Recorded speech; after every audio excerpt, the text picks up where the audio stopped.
చాలామంది గురువులు ఉన్నారు, సంప్రదాయ సిద్ధంగా అధ్యయనం చేసి వచ్చిన గురువులు ఉన్నారు. కొంతమంది వాళ్ళపాటికి వాళ్ళు పుస్తకాలు చదువుకొని గురువులుగా చలామణి అవుతున్న వాళ్ళు ఉన్నారు. ముఖ్యంగా ఈ టీవీలలో, యూట్యూబ్లో వాటిల్లో చాలామంది మంత్రోపదేశాలు చేసేస్తున్నారు, యంత్రాలు ఇచ్చేస్తున్నారు, ఉపదేశాలు అవన్నీ చేసేస్తున్నారు. కొన్ని మంత్రాలు సర్వజన స్వీకార యోగ్యంగా ఉంటాయి, కొన్ని మంత్రాలు మాత్రం ఉపదేశంతో మాత్రమే తీసుకోవాలి. ఇప్పుడు జగద్గురువులే చాలామందికి ఉపదేశాలు చేస్తున్నారు. కాబట్టి మామూలుగా సామాన్యులకి విన్నప్పుడు ఏది స్వీకారయోగ్యమైన మంత్రము, ఏ మంత్రం ఉపదేశము ప్రత్యేకంగా కావాలి అనే వివేకము ఎలా తెలుసుకోవడం జనాలకి? అంటే మంత్రాల స్వభావాల్లో తేడాలు ఉంటాయి, పదాల్లో తేడాలు. అంటే ఇక్కడ మంత్రములు ఉన్నాయి, ఉపాసన చేయడానికి చాలా మంత్రాలు ఉన్నాయి. అదేవిధంగా మన శాస్త్రముల్లో భగవంతుడి యొక్క నామములు ఉన్నాయి. ఆ నామములనే మంత్రాలుగా పరిగణించడం అనేటటువంటి పద్ధతి కూడా ఉంది. ఆ నామాన్నే మంత్రంగా భావించడం. ఎందుకంటే మంత్రము అనేటటువంటిది ఏమిటి? ఎవరైతే ఆ మంత్రాన్ని జపిస్తారో, ఉపాసన చేస్తారో వాళ్ళని కాపాడి వాళ్ళకి శ్రేయస్సుని కలిగించేటటువంటిదే మంత్రం. కాబట్టి ఇటువంటి ఈ యౌగికమైనటువంటి అర్థాన్ని తీసుకొని ఆ మంత్రం అనేటటువంటి పదాన్ని నామముల్లో భగవన్ నామాన్ని కూడా ప్రయోగించేటటువంటి పద్ధతి అనేది ఉన్నది. కాబట్టి ఈ రకంగా ఆ భగవన్ నామాన్ని, అందుకే నామమంత్రం అని కూడా అంటూ ఉంటాం. నామమంత్రం అంటే ఏమిటి? నామాన్నే మంత్రంగా ఉపదేశింపబడి ఆ మంత్రంగా దాన్ని అనుష్ఠించడం అని. కాబట్టి ఈ మహామంత్రాలు, మంత్రశాస్త్రంలో చెప్పినటువంటి విశేషమైన మంత్రాలు అవన్నీ కూడా ఏవైతే ఉన్నాయో, ఇప్పుడు పంచాక్షరి గాయత్రి, పంచాక్షరి అష్టాక్షరి, శ్రీ విద్య మొదలైనటువంటి రకరకాల మంత్ర జపాలన్నీ, బాలా మంత్రం ఇత్యాది మంత్రాలన్నీ కూడా ఉన్నాయి. వీటన్నిటినీ మాత్రం ప్రత్యక్షంగా గురు శుశ్రూష చేసి గురువు యొక్క అనుమతిని తీసుకొని గురుముఖత మాత్రమే తీసుకోవాలి. ఈ నామమంత్రములనేవి ఏవైతే ఉన్నాయో వాట్లని ఎలాగైనా సరే ఉపదేశం తీసుకోవచ్చు, ఎలాగైనా సరే పర్వాలేదు. ఇప్పుడు పంచాక్షరి అష్టాక్షరిలో నామము ఉంది, కానీ దాన్ని ఉపదేశం పొందే పద్ధతి ఉంది.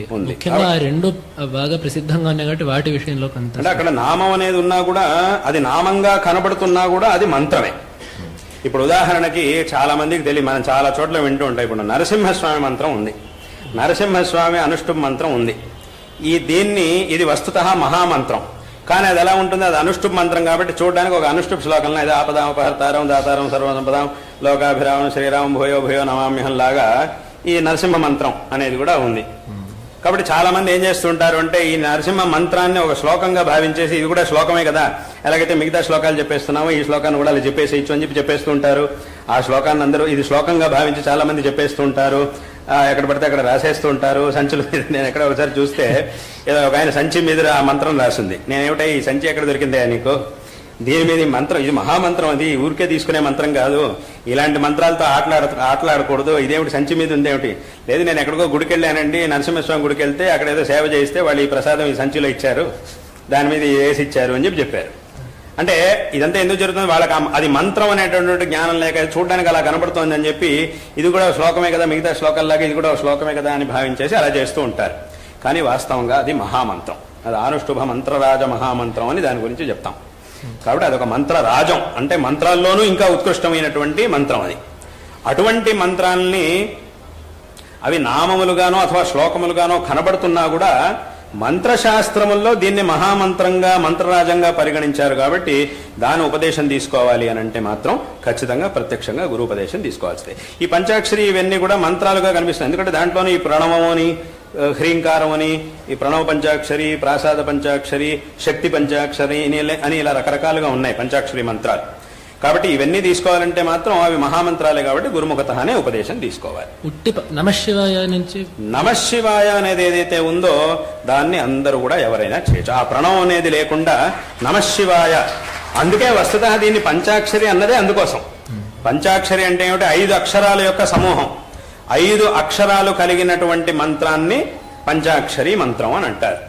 అక్కడికి ఇదేమైంది? ఈ పంచాక్షరములు ఎప్పుడుంటాయి?